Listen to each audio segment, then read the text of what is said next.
नमस्कार, आदाब।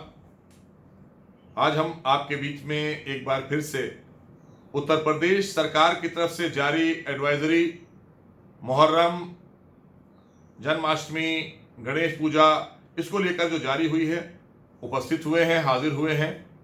क्योंकि लगातार हमारे पास अल्पसंख्यक समाज से, खासकर मुस्लिम समाज से भी फ़ोन आ रहे हैं कि क्या इस बार हम मुहर्रम उसी तरह से कर पाएंगे या नहीं।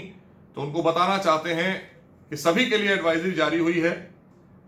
आज जन्माष्टमी का भी त्यौहार है, आज और कल, तो उसमें भी कोई झांकी नहीं निकाली जा रही है, उसमें भी झांकियां नहीं निकाली जाएंगी, पंडाल नहीं लगाए जाएंगे, कोई सार्वजनिक जहां पर भीड़ नहीं इकट्ठा की जाएगी। इसकी एडवाइजरी में सारी बातें 19 बिंदुओं को लेकर लिख दी गई हैं, वो आप तक पहुंच जाएंगी मीडिया के जरिए। इसी तरह से एक हफ्ते के बाद आने वाले मुहर्रम को लेकर भी उसमें सारी बातें हैं कि इस बार हम मुहर्रम सार्वजनिक स्थल पर नहीं मनाएंगे। अपने घरों में जो आप इबादत करते हैं, जो इमाम बाड़े सजाते हैं, वो अंदर घरों में आप सजाएंगे और घर के ही लोग उसमें बैठकर इबादत करेंगे, मजलिस कर सकते हैं, मातम कर सकते हैं। लेकिन सार्वजनिक स्थल पर आप 4 लोगों से ज्यादा अगर खड़े होंगे, क्योंकि दफा 144 जिसको धारा 144 बोला जाता है, आप सब जानते हैं, वो भी लागू है। 4 लोगों से ज्यादा कहीं पर भी लोग कोई पाए जाएंगे तो उस पर पुलिस अपनी कार्रवाई करेगी, तो एक परेशानी होगी। तो उसमें भी हम सबको ताउन करना है, कोऑपरेट करना है, इसका ख्याल रखना है। क्योंकि कोई भी एडवाइजरी जो जारी होती है वो जनहित में जारी होती है और कोरोना इस दौरान बहुत तेजी से बढ़ गया है। उससे सबको सुरक्षित रखना है, उसके संक्रमण से बचाना है, उसके वायरस से सबको बचाना है। इसीलिए भीड़ वाले कोई भी जगह पर किसी तरह के भी आयोजन पर प्रतिबंध लगा दिया गया है। जो जरूरी चीजें हैं उसके लिए जैसे पहले खुला हुआ था, लोकल एडमिनिस्ट्रेशन आपको बता देगा। लेकिन इस बार हम सब जिस तरह से और त्योहार हमने मनाए हैं, जब तक हम इस कोरोना से बाहर नहीं आ जाते हैं या इसकी वैक्सीन नहीं आ जाती है या सरकार कोई निर्णय नहीं ले लेती है, क्योंकि निर्णय कोई भी फैसला लिया जा रहा है वो जनता के हितों को देखकर लिया जा रहा है, तो इसलिए किसी के बहकावे में नहीं आने की जरूरत है, गुमराह होने की जरूरत नहीं है। क्योंकि तमाम लोग आएंगे गुमराह करने, क्योंकि इसमें लोग अपनी अपनी सियासत भी करते हैं, बहुत से लोग गुमराह करने आते हैं। तो ऐसे लोगों से भी बचने की जरूरत है, क्योंकि ये मौका ऐसा है कि आप अगर कोई भी त्योहार या कोई भी चीज करते हैं उसमें आपकी आस्था और आपका समर्पण होता है, तो आप उसमें ही खो जाएं।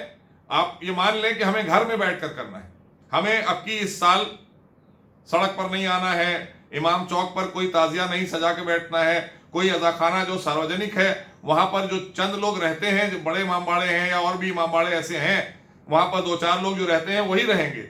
आमतौर से जो सिलसिला होता था जायरीन का जाने का, जो लोग जाते थे वहां पर जियारत करने, वो नहीं जा पाएंगे, क्योंकि इस बार रोक लगा दी गई है।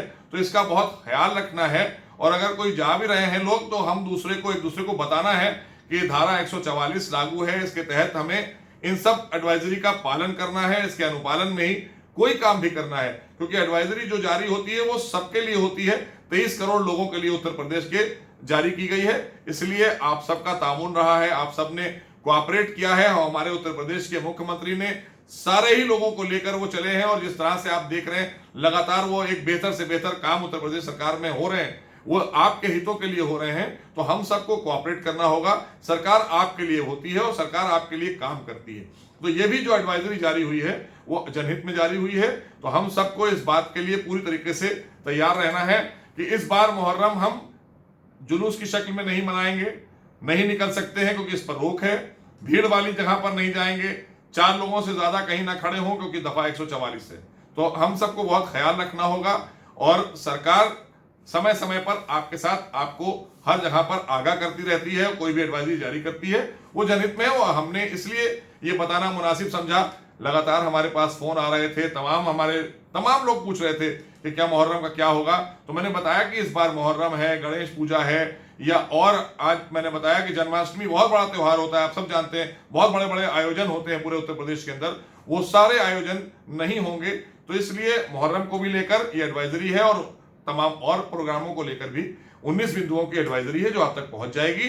तो इस बार हम सबको इमाम हुसैन की असल कुर्बानी क्या थी, मानवता के लिए, ईमानवता के लिए जो दी गई कुर्बानी थी, उसको मद्देनजर रखते हुए हमें अपने जज्बातों पर काबू रखना है, उनकी बातों को सुनकर गिरिया करना है, जो करबला में हुआ उसको याद करना है और उसके बाद सब्र से काम लेना है और दुआ करना है। हम सबको मिलकर सर्व समाज को ईश्वर से, अल्लाह से दुआ करना है कि हम इस कोरोना से जल्दी बाहर निकलें और फिर से आइंदा साल हमारी जिंदगी पटरी पर आए और जैसे हम अपने प्रोग्राम, त्योहार और खुशियां और गम मनाया करते थे वो सब एक साथ खड़े होकर, एक साथ एकजुट होकर मनाएंगे। बस इसीलिए आपको इत्तला करनी थी।